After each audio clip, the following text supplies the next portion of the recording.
गौर करेंगे तो देखेंगे कि आज के दिन इंसान में ज्यादा से ज्यादा पाने का लालच बढ़ता जा रहा है और शायद इसी के कारण इंसानियत कम होती जा रही है। यहाँ तक कि लालच के चलते इंसान आजकल एक दूसरे को मारने से भी 2 बार नहीं सोचता।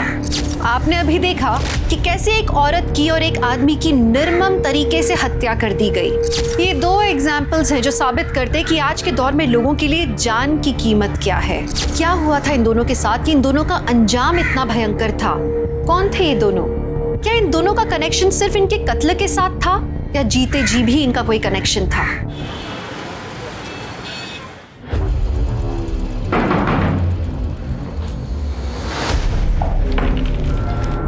आ गई घर की याद? नहीं, काम बहुत था। सेठ ने दूसरे गांव भेजा था काम के सिलसिले में। छूट, हमें सब पता है कि आप पूरा दिन क्या काम करते हैं। यहाँ घर में खाने को दाने नहीं है और साहब को अय्याशा करनी होती बात। तुम मुझ पर कभी यकीन क्यों नहीं करती? सच बोलोगे तो क्यों नहीं करूंगी यकीन मैं?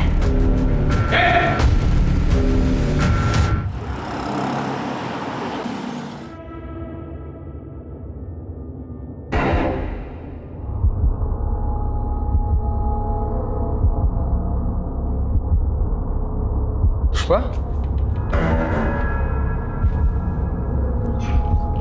पुष्पा पगला गई हो क्या? हाँ, दरवाजा खोल के सो रही हो? कुछ चोर आ गया तो का चुरा कर लेकर जाएगा वो इस घर में से? है का इस घर में चुराने को? चुप कर, चबर चबर मत कर। भूख लगी, खाने दे। भूख तो हमें भी लगी है लेकिन कुछ नहीं है खाने को। कुछ नहीं है मतलब? कुछ था ही नहीं बनाने का तो क्या बनाते हैं हम? अरे किराने वाले से राशन ले आती ना। किराने वाले का इतना उधार हो गया है कि वो अब राशन ही नहीं दे रहा है हमको। तो खाने को नहीं मिलेगा कुछ? क्या कर रही है?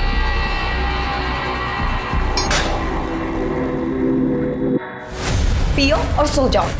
अब से ये ही मिलेगा जब तक तुम पैसे का इंतजाम नहीं करते हो। मजाक बना के रखती है। मजाक तो तुमने हमारी जिंदगी का बना के रख दिया है।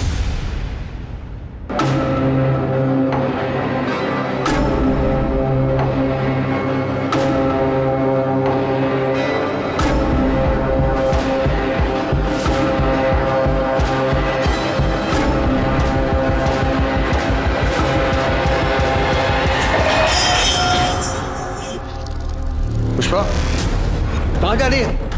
पुष्पा, पुष्पा, रुक! ए पुष्पा, रुक!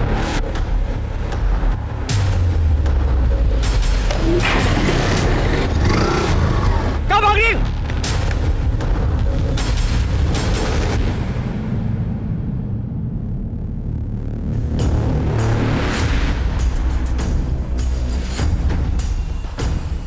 सर, गुमशुदगी की रिपोर्ट लिखवानी है सर। पुष्पा नाम है सर, 28 साल की है। 2 दिन हो गए सर गायब हुए। और आप कौन है? क्या लगता है इनके? सर ये जानने वाली बहन की तरह है सर। ये तो शादीशुदा लगती है। हाँ सर। तो इनके पति का है, वो क्यों नहीं आया कंप्लेंट लिखवाने? सर इनके पति का नाम लल्लन है। दिल्ली में छोटा सा बिजनेस है सर, तो चिलकाना और गुल्ली गांव आना जाना होता रहता है। वो यहाँ इसलिए नहीं आया क्योंकि पुष्पा ने लल्लन को छोड़ दिया है सर। वो सरपंच है ना सर, प्रताप यादव, गुल्ली गांव के, उनसे शादी करने वाली थी। लेकिन 2 दिन पहले मुझे रात को कॉल आया कि पुष्पा। हेलो हेलो अखिलेश, तुम हमें लेने आ सकते हो? अभी? हाँ अभी, जल्द से जल्द प्लीज। हुआ क्या है पर? अखिलेश, हमने फैसला किया है कि हम प्रताप यादव से शादी नहीं करेंगे। क्या हुआ? वो हम तुम्हें मिलने के बाद बताएंगे। प्लीज हमें लेने आ जाओ, 9 बजे तक आ जाओ। हाँ ठीक है, मैं इंतज़ार करता रहा था लेकिन वो आई नहीं। मैंने फ़ोन भी किया लेकिन फ़ोन अब तक बंद आ रहा है। अगले दिन मुझे दिल्ली जाना था तो मैं चला गया। वापस आने के बाद मैंने बहुत कोशिश की लेकिन वो ना ही प्रताप यादव क्या है ना ही लल्लन सिंह क्या। लेकिन ये प्रताप यादव की तो 2 दिन पहले शादी हो गई है ना? हाँ सर, किसी और से की। मैं ज़्यादा नहीं जानता सर, आप प्लीज़ पता लगाइए ना कि कहाँ है।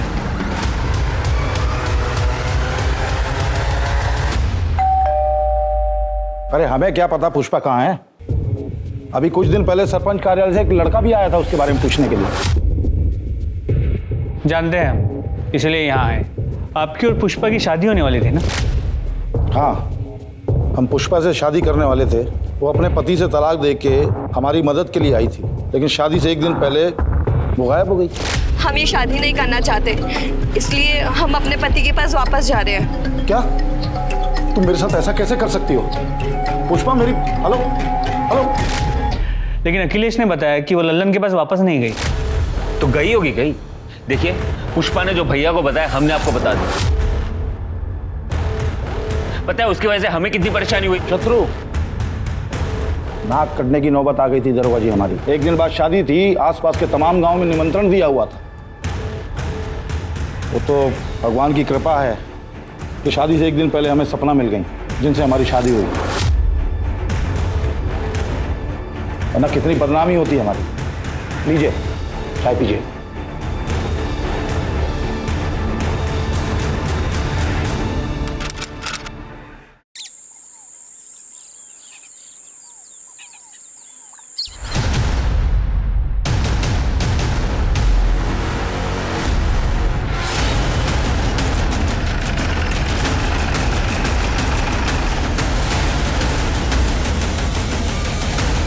सर उस तरफ चल दिखा।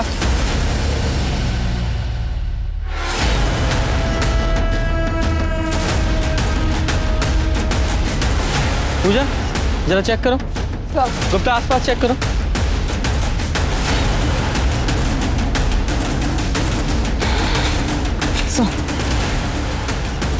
सर बॉडी को देख के इसकी उम्र तो नहीं बता सकते, लेकिन लड़की यंग ही होगी और कब मौत हुई है ये भी नहीं बता सकते। सर ये कहना भी मुश्किल है कि ये मर्डर है भी या नहीं।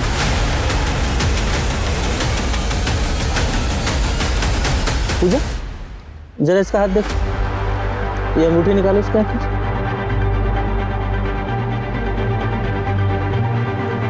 शर्मा, तुम्हें याद है दिसंबर के महीने में हमारे थाने में एक औरत की मिसिंग कंप्लेंट दर्ज हुई थी। वो सरपंच जिसकी शादी होने वाली थी, जिसकी बीवी शादी से एक दिन पहले भाग गई थी, उस औरत की। तुम्हारे फोन में उसकी फोटो होगी, जरा मैच करके देखो।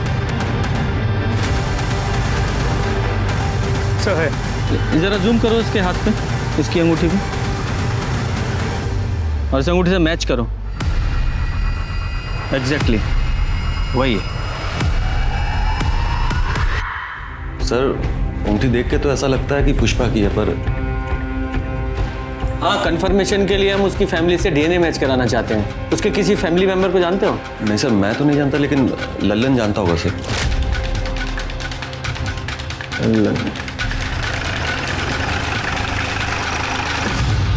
पुष्पा हमेशा पैसों के लिए झगड़ा करती थी मुझसे। कितनी बार तो खाना भी नहीं बनाती थी, मुझे भूखे पेट पानी पीकर सोना पड़ता था।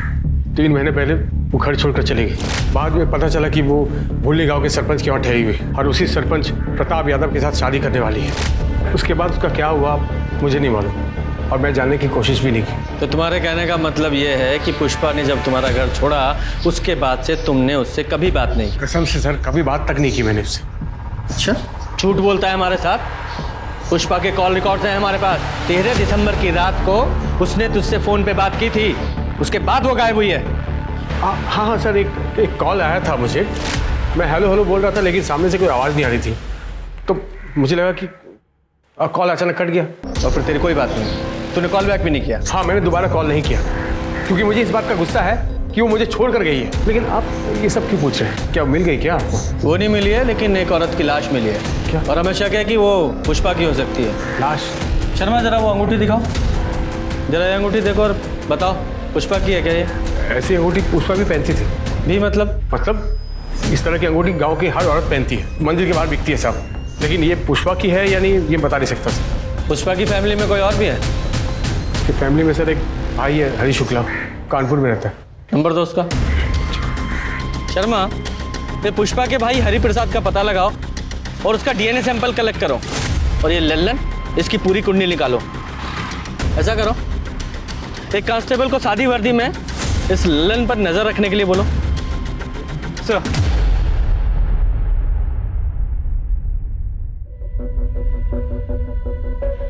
अब 1 महीने में हमारे फेरे भी हो जाएंगे।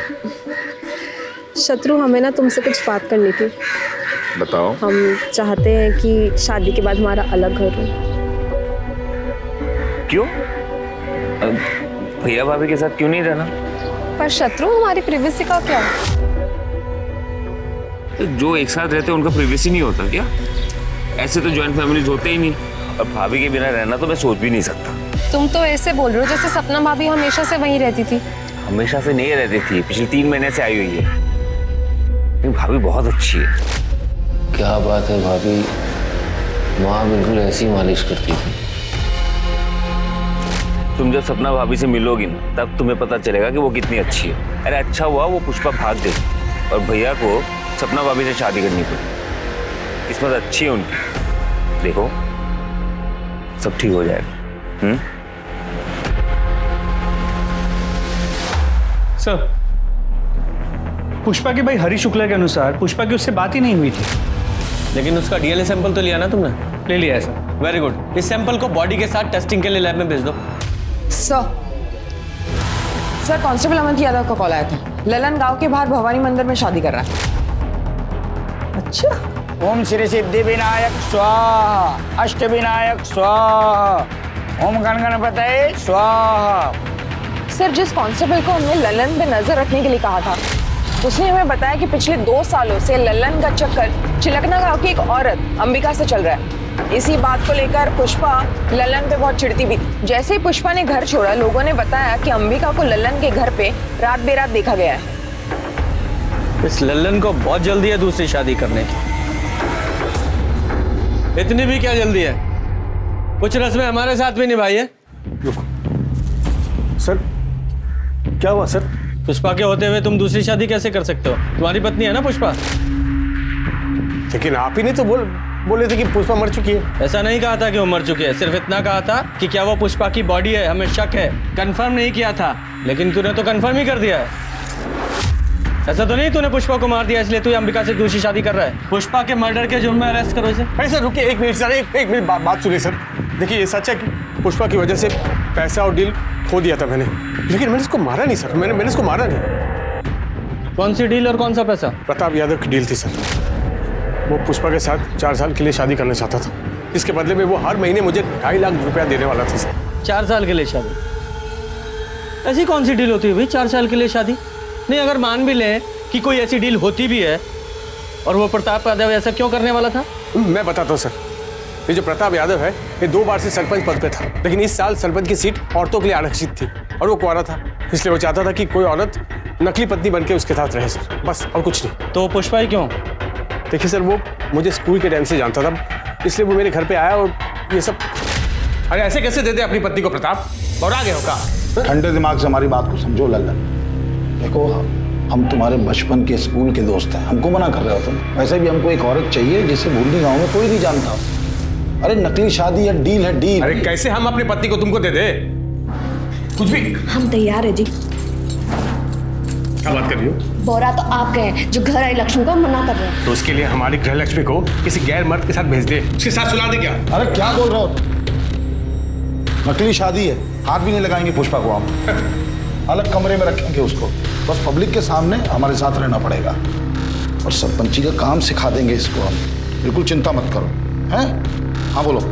हम तैयार है प्रताप जी। बताइए कब करनी है नकली शादी? बहुत बढ़िया, ये हुई बात। अरे सुनो पकड़ो प्रताप, 1.5 लाख रुपए रखो पैसा। और सुनो, बस एक काम करना है कि 4 साल तक पुष्पा को फोन नहीं करोगे तुम। हाँ ठीक है, तैयारी करो।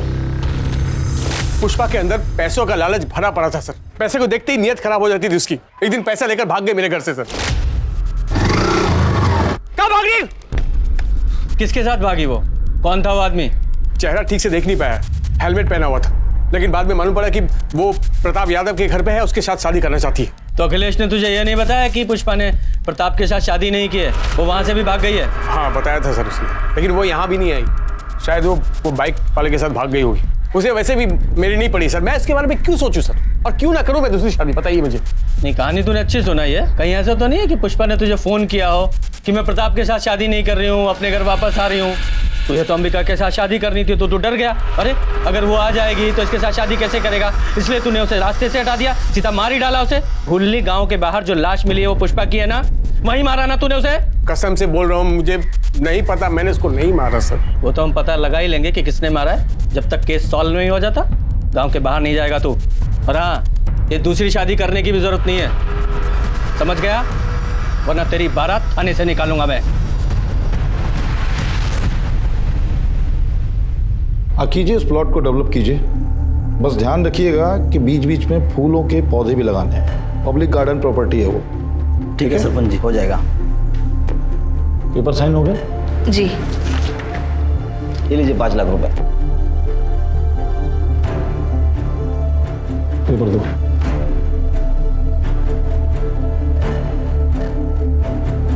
ठीक है सरपंच जी, हो जाएगा।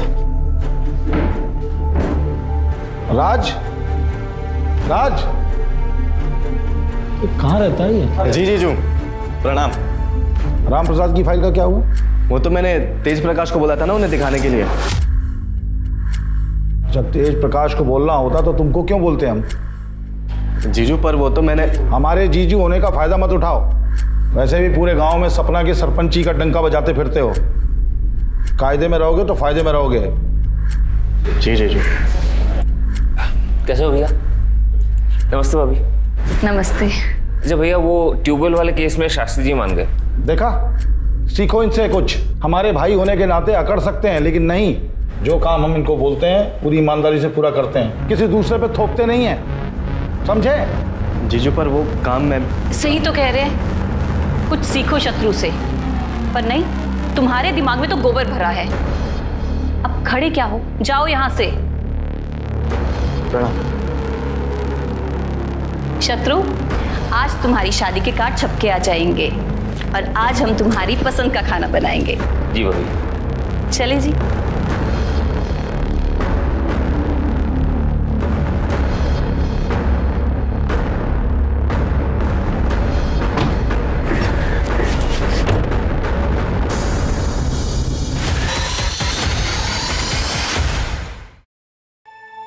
अरे राज, अरे क्या कर रहे हो? नीचे उतरो, गिर जाओगे। आपको क्या फर्क पड़ता है? जाओ अपने पति और देवर को देखो।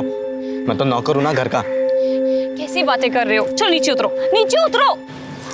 वो लोग आपको मिलके सिर्फ बेवकूफ बना रहे हैं। आपको ये बात समझ नहीं रही है? सिर्फ रबर के स्टैम्प की तरह इस्तेमाल कर रहे हैं जीजू आपका, और कुछ नहीं। ये कैसी बातें कर रहे हो? एक बात आप ही मुझे बताओ, महीने में लाखों कमाते हैं जीजू, उसका एक दहला भी देते हैं आपको? नहीं। अरे जरूरत पड़ने पर जब भी उनसे पैसे मांगे हमेशा दिए हैं ना उन्होंने। ये भीख के पैसे ना आपको अच्छे लगते होंगे, मुझे नहीं अच्छे लगते। और किस चीज के लिए पैसे मांगते हैं आप? घर गृहस्थी चलाने के लिए? उसके अलावा 1 रुपया भी मांगे आपने कभी ऊपर से?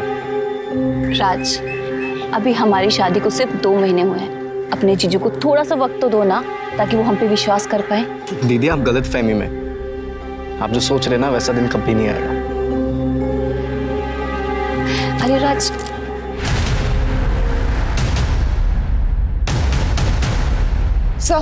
सर हमने प्रताप के बारे में पता किया तो उसका राइट हैंड तेज प्रकाश एक हिस्ट्री शीटर है। उसकी बीवी राजेश्वरी प्रताप के घर नौकरानी का काम करती है। सर पड़ोसी उससे पूछताछ की तो एक पड़ोसी कमली सिंह ने हमें बताया कि राजेश्वरी को भूषण ज्वेलर्स के यहाँ पे चांदी के बर्तन बेचते हुए देखा है मैंने। तो राजेश्वरी ने चोरी की। जब मैंने उससे पूछा तो उसने बताया कि प्रताप भैया ने उसे गिफ्ट दिए थे। गिफ्ट? हाँ, पहले भी मैंने ऐसे गिफ्ट बेचते हुए दुकान पर उसको देखा है, लेकिन लगता है जब से सपना भाभी आई है उसे गिफ्ट मिलना बंद हो गया है। ये राजेश्वरी और प्रताप यादव, इन दोनों का कोई चक्कर है क्या? सर कमली ने कुछ खुल के नहीं बताया। उसने नहीं बताया तो सीधे राजेश्वरी से पूछते। सच कहते हैं साहब, वो सारे गिफ्ट्स भैया जी ने दिए थे। साहब, हम भैया जी के गिफ्ट घर पे नहीं रख सकते थे, इसलिए हमने बेच दिया, क्योंकि वो भैया जी और शत्रु अच्छे आदमी नहीं है। अच्छे इंसान नहीं है, इसका क्या मतलब है? साहब बहुत मौका परस्त लोग हैं, मतलब अपने फायदे के लिए कभी भी बदल सकते हैं। देखिए ना, यूँ तो भैया जी ने कभी शादी नहीं की, सारी जिंदगी कुंवारे थे, पर जैसे सरपंच की कुर्सी बचाने का मौका आया उन्होंने फटाफट शादी कर ली। भैया जी की पीने की आदत है, पीने के बाद वो बहुत बदतमीजी करते हैं। और तुम्हारा पति, वो कौन सा दूध का दूल्हा है? साहब हम मानते हैं कि वो दूध के दूल्हे नहीं है, पर आज जब से उन्होंने हमसे शादी की वो बदल गए। हाँ, वो भैया जी के छोटे मोटे बुरे काम कर देते, मतलब लोगों को डराना धमकाना, उनके पैसों को संभालना। तुम्हारे भैया जी के लिए तुम्हारे पति तेज प्रकाश ने कोई खून भी किया है? ये आप क्या बोल रहे हैं साहब? हम खूनी नहीं है। तो इतना डर क्यों रहे हो? साहब पुलिस को देख के कौन डरता है? अब हम लोग तो गरीब आदमी हैं साहब, जैसे तैसे करके गुजारा होता है। हमें छोड़ दो साहब। 13 दिसंबर को कहाँ थे तुम? 13 दिसंबर मतलब जिस रात पुष्पा गायब हुई, उस रात कहाँ थे तुम? साहब ये तो घर पर ही थे। हाँ साहब, मैं घर पे ही था और अगले दिन जब हवेली पहुंचा तो पता चला पुष्पा जी भाग गई। भैया जी बहुत गुस्से में थे क्योंकि शादी की सारी तैयारियां हो गई थी।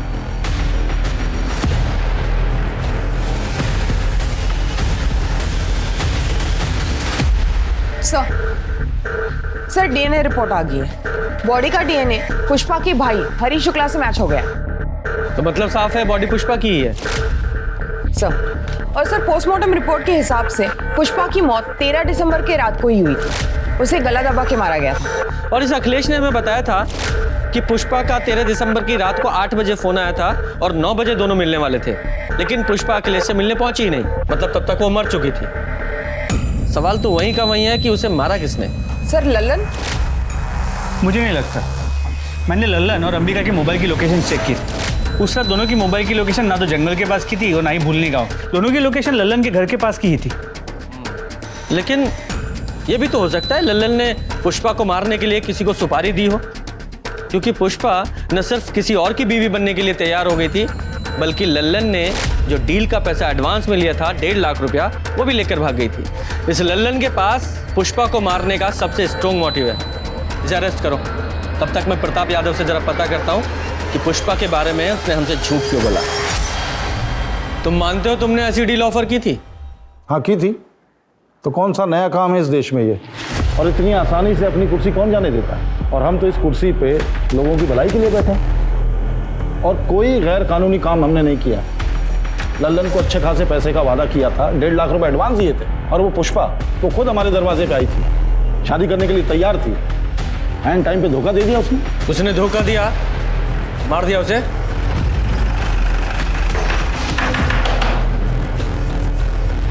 सर आप ले चलो इसे। लेकिन क्यों सर? मैंने क्या किया सर? पुष्पा का मर्डर। एक मिनट सर, मैंने पुष्पा को नहीं मारा सर। आप प्रताप और शत्रु से पूछे ना, उन्होंने मारा होगा सर। भैया ने ऐसा कुछ नहीं किया। तुम्हारी हिम्मत किसी भैया पे इल्जाम लगाने की? हिम्मत की बात करेगा ना। एक मिनट इंस्पेक्टर साहब, हमने कहा ना कि पुष्पा की मौत से हमारा कोई लेना देना नहीं है। क्या हुआ था उस रात? देखिए हम पुष्पा से मिलने उसके कमरे में गए तो पुष्पा हमें नहीं मिली। तो पूरे घर को ढूंढा हमने, वो कहीं नहीं मिली। फिर बाद में पुष्पा का फोन आया, उसने बोला कि वो हमसे शादी करने को तैयार नहीं है, इसलिए घर छोड़ के गई है। उस रात तुमने पी रखी थी? ये कैसा सवाल कर रहे हैं आप? हमने सुना है तुम रोज पीते हो और पीने के बाद जरा ज्यादा ही तरन्नुम में आ जाते हो और बदतमीजी करने लगते हो सकता है उस रात तुमने उसके साथ बलात्कार करने की कोशिश की, उसने विरोध किया तो मार डाला उसे। क्या बकवास कर रहे हो? एक मिनट इंस्पेक्टर साहब, बात कर रहे हैं ना हम। आप हाथ क्यों चला रहे हैं? हम मानते हैं कि हम रोज शराब पीते हैं, लेकिन हम किसी औरत के नजदीक नहीं जाते, यहां तक कि हम किसी को छूते तक नहीं है। चाहे तो आप सपना से पूछ लीजिए। अपनी पत्नी को भी नहीं छूते? देखिए हम पराई औरत के बारे में बात कर रहे हैं।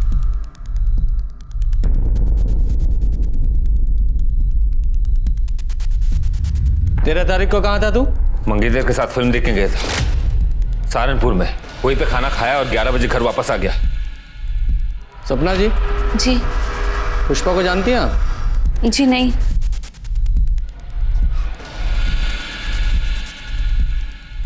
राजेश्वरी को आप बड़े महंगे तोहफे देते हैं। हाँ, बोनस होली दिवाली देते हैं। क्यों? हमें पता चला है कि राजेश्वरी मार्केट में बड़े महंगे महंगे सामान बेच रही है, ये कहकर कि वो तोहफे आप उसे देते थे। अपना लॉकर, अपना सामान जरा चेक कर लीजिएगा।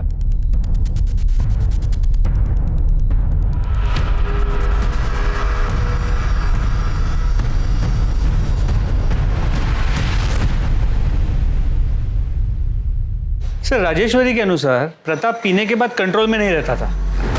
हाँ, लेकिन जब हमने प्रताप से पूछताछ की थी तो उसने बताया था कि उसने किसी भी औरत के साथ कभी भी कोई बदतमीजी नहीं की। और सपना ने उसके हाँ में हाँ मिलाई थी। कहीं ये सपना प्रताप की टेम्परेरी बीवी तो नहीं है, जैसे कि पुष्पा होने वाली थी? हो सकता है सर। तो गांव में जाकर पता करो, इस प्रताप ने कभी किसी गांव वाली औरत के साथ कोई बदतमीजी की थी क्या? सर मैडम वो तो किसी औरत की तरफ नजर उठाकर देखते तक नहीं थे। मुझे बहुत गर्व है कि मेरा बेटा प्रताप भैया जी को अपना आदर्श मानता है। अरे गांव वालों के हिसाब से ये प्रताप यादव भगवान के समान है, तो इस राजेश्वर ने हमें कौन से प्रताप के बारे में बता दिया? शत्रु और हमने पूरे घर के सामान को चेक किया। ये रही वो लिस्ट जो तुमने पिछले कुछ दिनों में चुराई है। सच बोलो, सच बोलो। भैया जी इसमें कोई गलती नहीं है। ये सारा सामान हमने चुराया था पैसों के लिए। हमें माफ कर दीजिए भैया जी। दोबारा अपनी शक्ल मत दिखाना, मैं निकल जाओ।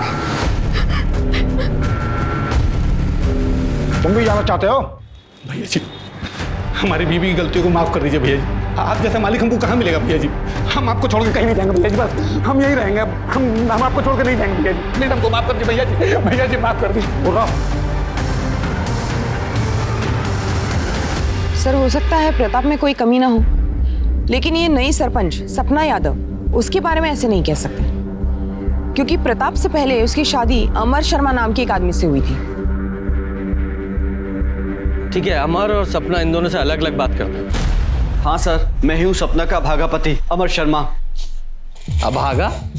अरे अपनी बीवी को छोड़ दिया फिर भी खुद को अभागा बता रहे हो? नहीं सर, मैंने उसे नहीं छोड़ा, उसी ने मुझे छोड़ दिया। जैसे उसे पता चला कि वो प्रताप किराए की बीवी के साथ सरपंच की कुर्सी भी दान पे दे रहा है, उसने मुझे छोड़ दिया। प्रताप को कैसे जानते हो तुम? सब प्रताप कभी मेरा दोस्त हुआ करता था, लेकिन जैसे उसे पता चला कि मैं कंगाल हो गया हूं तो उसने मुझसे दोस्ती खत्म कर दी। लेकिन सपना बीच में आ गई। उसने बिना किसी शर्त के उसकी बात मान ली और मुझे छोड़ दिया। तो और क्या करती सर? दूसरे आदमी से शादी करना ही बेहतर था बजाय अपनी जान लेने के। अमर को शराब पीने की बहुत बुरी लत है। रोज शराब पीने के बाद वो मुझे मारता पीटता था। मैं तो अपनी ज़िंदगी ख़त्म कर देना चाहती थी। जब प्रताप जी की मुझे डील मिली तो मुझे वो मेरी हर समस्या का हल लगी, इसलिए मैंने डील एक्सेप्ट कर ली। सर, इसमें मैंने क्या गलत किया? और अमर तलाक के पेपर पे साइन कर चुका था। तलाक के पेपर थे? नहीं सर, वो तलाक के पेपर कैसे हो सकते हैं? वो प्रताप ने तो मुझे बोला था कि वो डील के पेपर थे। सर, मैं बहुत पढ़ा लिखा नहीं हूँ, मुझे नहीं पता कि उन कागजों में क्या लिखा था। और प्रताप ने मुझसे बोला भी था कि वो पेपर मुझे वापस लौटाएगा, लेकिन नहीं लौटाया उसने। और ऐसा कोई एग्रीमेंट साइन नहीं हुआ था। और रही बात तलाक की, तो उसका फैसला 1-2 दिन में आ जाएगा। आप लोग चाहें तो तहसीलदार के ऑफिस में जाके पता कर सकते हैं। और आज के बाद हमारी गैर मौजूदगी में हमारी पत्नी से बातचीत करने मत आइएगा। आप लोग जा सकते हैं, प्लीज।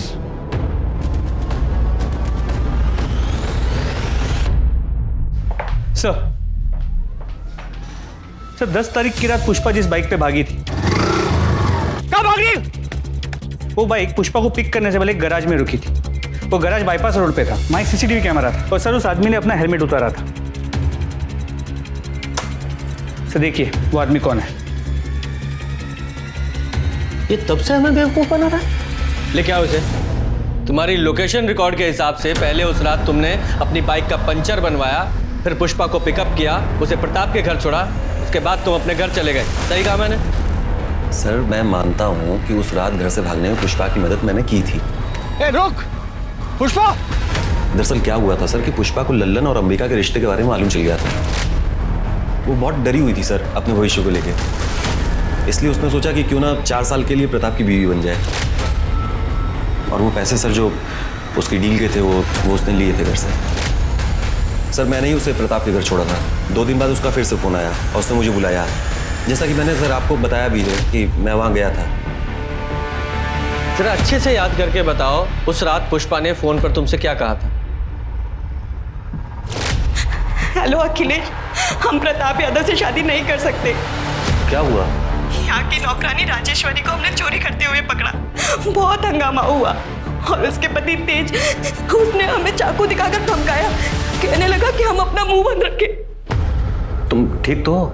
हाँ, हम ठीक है। तुम बस 9 बजे तक आ जाओ, बाकी बातें हम मिलकर बताएंगे। हाँ ठीक है सर, मैंने आपको बताया तो मैं वहाँ गया था। मैं इंतज़ार कर रहा था लेकिन पुष्पा वहाँ आई नहीं। मैंने फ़ोन भी लगाया लेकिन फ़ोन नहीं उठाया सर उसने। नहीं, ऐसा भी तो हो सकता है कि तुम झूठ बोल रहे हो। पुष्पा सचमुच तुम्हारे पास आई हो, तुमने उसे शादी के लिए प्रपोज किया, उसने मना कर दिया तो गुस्से में आकर उसे मार दिया। क्यों नहीं हो सकता? सर आप ये क्या बोल रहे हैं? पुष्पा को बहन मानता था मैं। शक के बिना पर पुलिस ने अखिलेश को कस्टडी में रखा, लेकिन अभी तक पुलिस को ये समझ नहीं आ रहा था कि पुष्पा का कातिल कौन था और उसने कत्ल किया क्यों।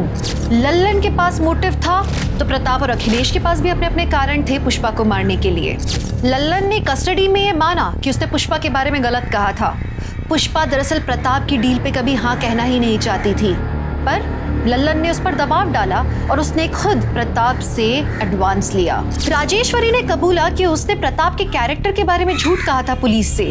वो खुद सरपंच बनना चाहती थी, इसलिए उसने प्रताप को ऑफर किया था उसकी टेम्पररी बीवी बनने के लिए, लेकिन बजाय उसे चुनने के पहले प्रताप ने चुना पुष्पा को और फिर सपना को। पुलिस कश्मकश में थी कि क्या वाकई प्रताप निर्दोष है, लेकिन 2 दिन बाद पुलिस को प्रताप के खिलाफ एक कंप्लेंट मिली जिसने सबको चौंका दिया। प्रताप जी ने हमारे साथ रेप किया है सर। क्या? आपके पति ने? शादी की डील हुई थी कि प्रताप दीदी को हाथ भी नहीं लगाएगा, दोनों को अलग अलग कमरे में रहना था। सर 2 महीने तक सब ठीक था, लेकिन कल रात प्रताप जी हमारे कमरे में आए और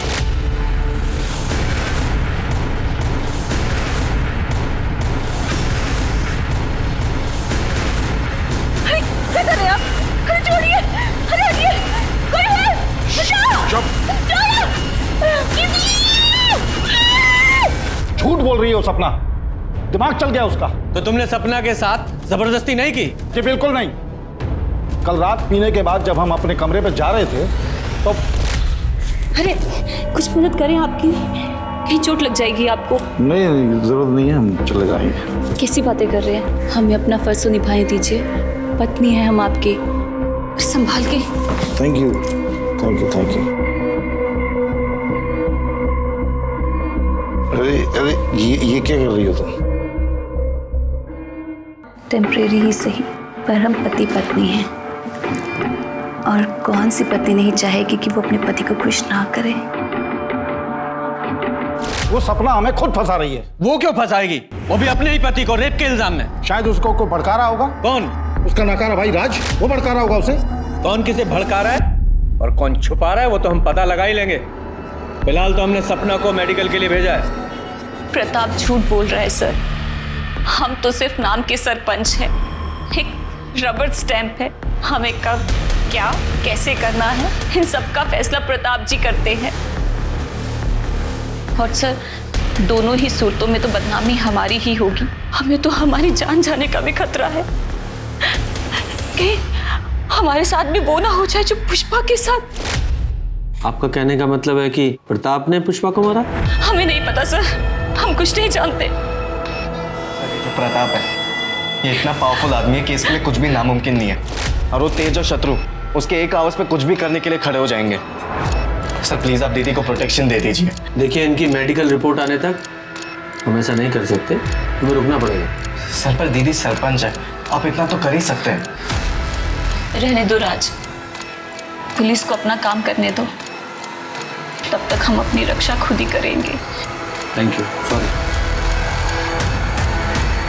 मेडिकल रिपोर्ट से ये पता चला कि सपना सेक्सुअली एक्टिव थी, लेकिन रेप का कोई साइन नहीं मिला। तो या तो इसका मतलब ये था कि ये रिश्ता दोनों की रजामंदी से हुआ, या फिर सपना ने खुद को सरेंडर किया प्रताप के आगे डर के मारे। तो क्या सपना के साथ मैरिटल रेप हुआ था, जो असल में एक शादी थी ही नहीं, सिर्फ 4 साल की डील थी। पुलिस प्रताप को लेके एक और बार कंफ्यूज हो गई थी, क्योंकि सपना प्रताप के खिलाफ फिर से कंप्लेंट लेके पहुंची कि प्रताप ने उसे मारने के लिए गुंडे भेजे थे जब वो सरपंच ऑफिस से निकलकर घर वापस जा रही थी। सपना ने जहां एक तरफ अपनी चोट के निशान पुलिस को दिखाए, वहीं दूसरी तरफ ये भी बताया कि गुंडों ने उसे प्रताप की बदनामी न करने की हिदायत दी थी, और उनमें से एक की आवाज तेज प्रकाश जैसी थी। अरे हमने कोई रेप कोई अटैक नहीं किया इनके ऊपर, और हम कल पूरी शाम भैया जी के साथ ही थे, तो हम कैसे अटैक कर सकते हैं? सर ये तो एक दूसरे का ही साथ देंगे ना। कमीनी आसान शांत खड़ा रहे, दादा गर्मी मत दिखा वरना यही ठंडा कर दूंगा।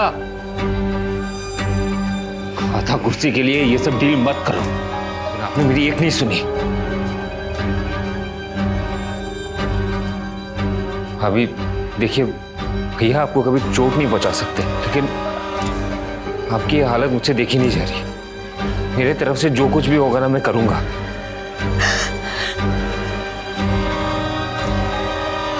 आप आराम से घर में रहिए, आपको कोई नुकसान नहीं पहुंचाएगा।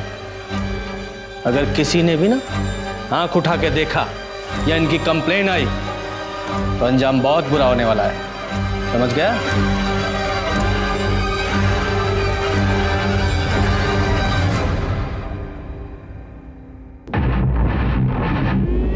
भाभी अंदर आ जाओ। हाँ आ जाओ। ये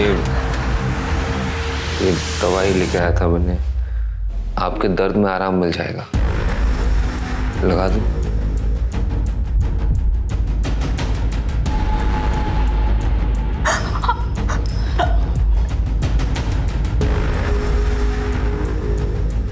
मुझे पता है तुम अपने भाई से बहुत प्यार करते हो, पर हम कसम खा के कहते हैं, हम सच कह रहे हैं।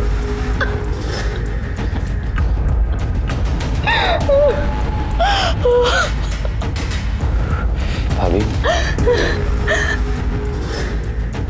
प्लीज रोइए मत।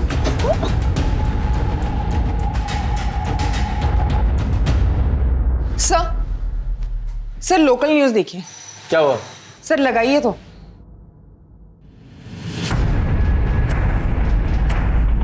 हमारे पति प्रताप जी ने हमारे साथ जबरदस्ती की और फिर अपने गुंडों और तेज प्रकाश को भेजकर हमें धमकाया, पर इससे भी उनका मन नहीं भरा।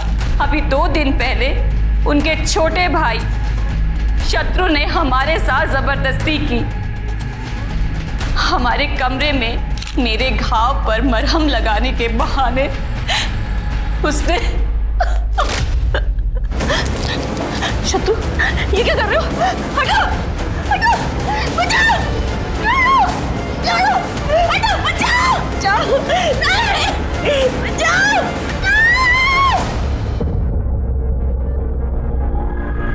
और जब हमने प्रताप जी को शत्रु जी के बारे में बताया तो उन्होंने फिर गुंडे भेजकर हमें मारा पीटा और कहा कि पुलिस के पास हम ना जाएं।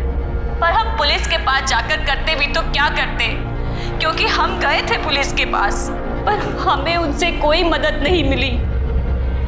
हमारी सुरक्षा के लिए एक कांस्टेबल तक नहीं दिया।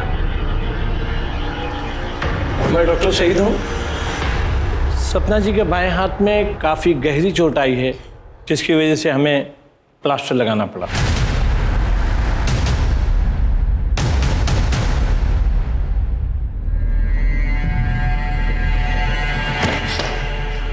शत्रु कमीने, एक नंबर के धोखेबाज हो तुम, एक नंबर के धोखेबाज हो तुम। मेरी जिंदगी बर्बाद कर दी तुमने। जब तुम सपना भाभी की तारीफ करते थे, जब तुम कहते थे कि तुम उनसे प्यार करते हो, मैंने कभी नहीं सोचा था तुम इतने घटिया इंसान होगे। बेटा तुम भैया आप तो प्लीज रहने दीजिए, आप बीच में ना ही बोलिए। वैसे भी किसी रेपिस्ट से मैं शादी नहीं कर सकती, तो आप भूल जाइए। इस घर की कभी बहू बनूंगी मैं। ये रिश्ता मैं तोड़ती हूँ। शक्ल मत दिखाना कभी अपनी। पिंकी, शत्रु चिंता मत करना है, हम सब ठीक कर देंगे। बिल्कुल चिंता मत करना, अभी बात करते हैं। तेज, कहाँ हो तुम? अभी का भी निकलो। क्या बोल रहे हैं हम? अभी का भी निकलो। उस औरत ने जो भी इल्जाम लगाए हमारे खिलाफ, सबका सब करो उसके साथ। उसे मारो, उसे चोट पहुंचाओ, खत्म कर दो उसको। क्या कहा हमने? निकलो तुरंत। मुझे इस प्रताप से फिर से बात करनी होगी। तुम जाके तेज का पता लगाओ। सर, क्या था?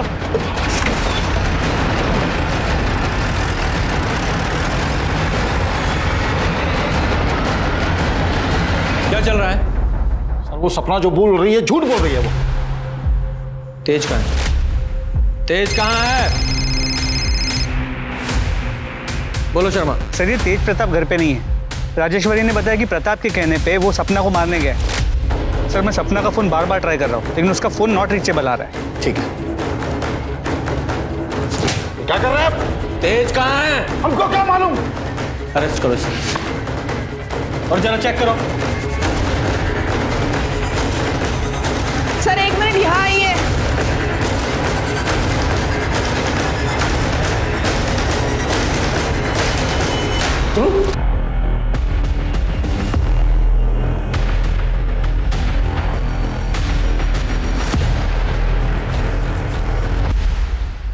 मैंने सपना भाभी को कभी बुरी नजर से नहीं देखा। अरे वो तो मेरे लिए माँ समान थी। उनकी गलत इल्जाम ने मेरी जिंदगी बर्बाद कर दी। मैं फिर भी लड़ने के लिए तैयार था। पिंकी ने मुझसे रिश्ता तोड़ दी। अब मेरे लिए जीने का कोई मतलब नहीं है भैया, मुझे माफ कर दो। शत्रु, क्या किया तूने यार? छोड़ो मारे उसका मेरे को। मैं आप शांत हो जाओ। मार डालूंगा उसको। शांत हो जाओ। तुम्हारी फीलिंग समझता हूं मैं, लेकिन सॉरी, तुम्हें हमारे साथ चलना पड़ेगा। लेके चलो, बॉडी को पोस्टमार्टम के लिए भेजो और ये एविडेंस बैग में डालो। स्मिता जी, आओ। सपना दीदी जिंदाबाद, सपना दीदी जिंदाबाद, प्रताप यादव। क्या बोलो? उस औरत की सच्चाई नहीं मालूम तुम लोगों को? झूठी है वो, बेवकूफ बना रही सबको। भाई कर रहे हो? जाओ। प्रताप यादव, प्रताप यादव, सपना दीदी। हाँ बोलो। सर फर्टिलाइजर प्लांट के पास एक बॉडी मिली है, मैं वही जा रहा हूँ। ठीक है, पहुँचता हूँ। सर बॉडी तेज प्रकाश की है। यहाँ पे सिर के पीछे किसी भारी चीज से वार किया गया। और सर इसकी पॉकेट से ये टूटा हुआ मोबाइल फोन मिला। और ये लॉकेट यहाँ पास में ही पड़ा हुआ मिला।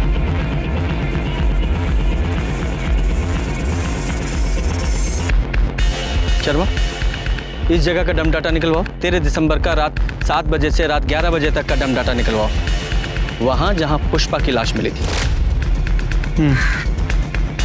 क्योंकि ये लॉकेट मैं पहचानता हूं किसका है। तेरा ये लॉकेट तेज की लाश के पास मिला हमें, और तेरे फोन की लोकेशन भी वहीं की थी। और यही नहीं, 3 महीने पहले जिस जंगल में पुष्पा की लाश मिली, वहां भी तेरे फोन की लोकेशन उसी समय की दिखा रहा है। बोल क्या कहना तुझे?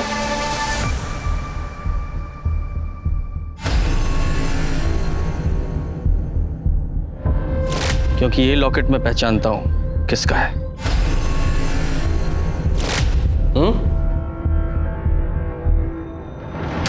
सोच लो, अभी भी टाइम है। सच्चाई बताओगी या फिर ये जो तेरा नाटक है वो सच्चाई में बता? बता। पहले तो ये बता कि तेज प्रकाश को क्यों मारा तूने? क्योंकि वो तुझे मारने आया था? बताती हूँ। बोलो। तेज प्रकाश ने हमें बात करते हुए सुन लिया था। पुष्पा को मारकर सरपंच की कुर्सी पर बैठने का प्लान तो हमारा पूरा हो गया, लेकिन हम अभी भी एक रबर स्टैंप हैं। इन दोनों भाइयों के ऊपर रेप का इल्जाम लगा के हमें गांव वालों से भर भर के सहानुभूति मिल रही है। तुम देखना, वो दिन दूर नहीं, सत्ता की बागडोर हमारे हाथ से दूर नहीं, और ये दोनों भाई अब जेल में सड़ेंगे।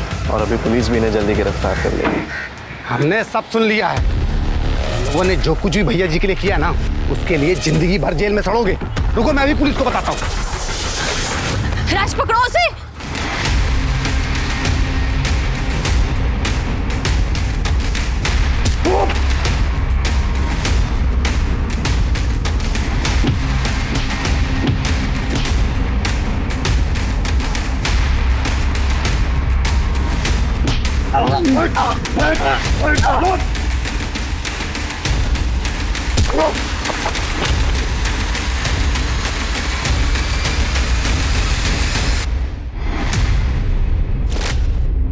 और पुष्पा को क्यों मारा? प्रताप की टेम्परेरी बीवी का सपना मेरे पति अमर ने ये कहकर ठुकरा दिया कि मैं गैर मर्द के साथ कैसे रह सकती हूँ। बेवकूफ था वो। लेकिन जब मुझे पता चला कि पुष्पा प्रताप की बीवी बनने वाली है और पुष्पा प्रताप के घर में है, तो मैं पुष्पा से मिलने उसके घर पर गई। मुझे पता था प्रताप हर शाम को शराब पीता है। जब मैं वहां पहुंची तो मैंने देखा कि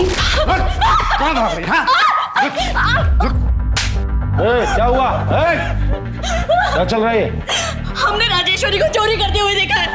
अपनी आंखों से देखा हमने। बोली भैया जी, खुद चोरी करते उसमें इल्जाम लगाती हूं। दो रहो, चलो निकलो यहाँ से। आओ।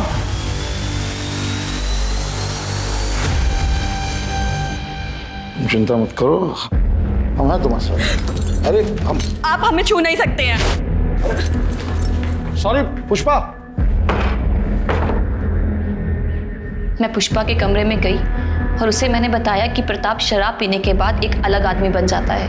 मैंने कहा था ना तुम्हें, देख लिया ना अपनी आंखों से। पर उन्होंने वादा किया था कि वो हमें कभी नहीं छुएंगे।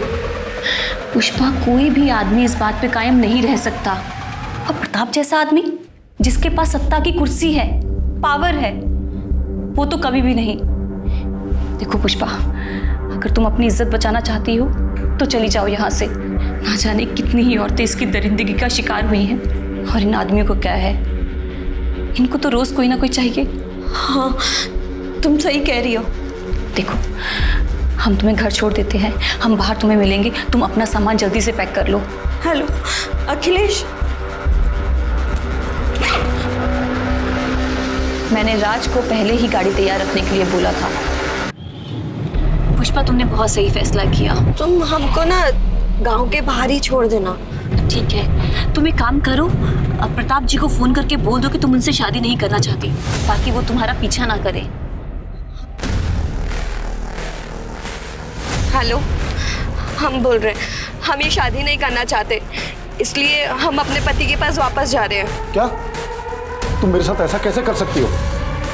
हेलो हेलो पुष्पा,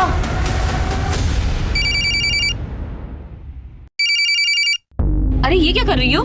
लल्लन को कॉल कर रहे हैं, उन्हें बता तो दें कि हम गांव वापस आ रहे हैं। अरे नहीं। Hello hello hello.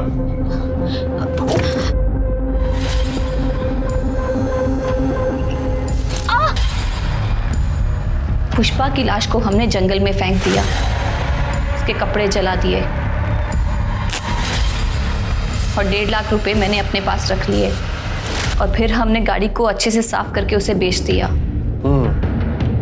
वैसे तुम बहुत कमाल की एक्टर हो, हैं? और पुष्पा को रास्ते से हटाकर तुम खुद उसकी बीवी बन गई। वाह, और बहुत अच्छा नाटक किया तुमने उनकी बीवी बनने का। जैसे वो बोलता रहा वैसे करती रही, एकदम गुड़िया बन के।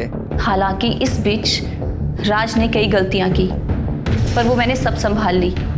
मैं बस अपना समय काट रही थी। प्रताप और शत्रु के खिलाफ जो तुमने कंप्लेंट की थी वो झूठी थी। शत्रु तो मुझे अपनी माँ समान मानता था, बेचारा बेमतलब मारा गया। मुझे तो सरपंच की कुर्सी चाहिए थी, पूरी कुर्सी। रबड़ स्टैंप बन के नहीं रहना चाहती थी मैं, स्टैंप लगाने वाला मैं हाथ बनना चाहती थी। इनके खिलाफ चार्जशीट बनाओ और अब जेल में बनना तुम सरपंच, वहां मिलेगी तुम्हें कुर्सी। लालच ने 3 लोगों को मौत के घाट उतार दिया। राजेश्वरी प्रताप को लालच के कारण बदनाम कर रही थी। सपना को पुष्पा को मार के टेम्पररी वाइफ बनने के बाद भी लालच खत्म नहीं हुआ, उसे और चाहिए था। और प्रताप उस सरपंच की कुर्सी पर नियंत्रण रखे रहने के लिए टेम्पररी बीवी लाने को तैयार हो गया। ये प्रताप का डिसीजन था, जिसकी वजह से 3 लोगों की मौत हो गई, 1 इंसान का प्यार छिन गया और 4 परिवार बिखर गए। हमारे पूर्वजों ने बिल्कुल ठीक कहा है, लालच बुरी बला है। तो चलिए, मैं दिव्यांका त्रिपाठी दहियाब लेती हूँ आपसे विदा। फिर मिलूंगी क्राइम पेट्रोल सतर्क के नए एपिसोड के साथ। आप सतर्क रहिए, सुरक्षित रहिए और देखते रहिए क्राइम पेट्रोल सतर्क। जय हिंद।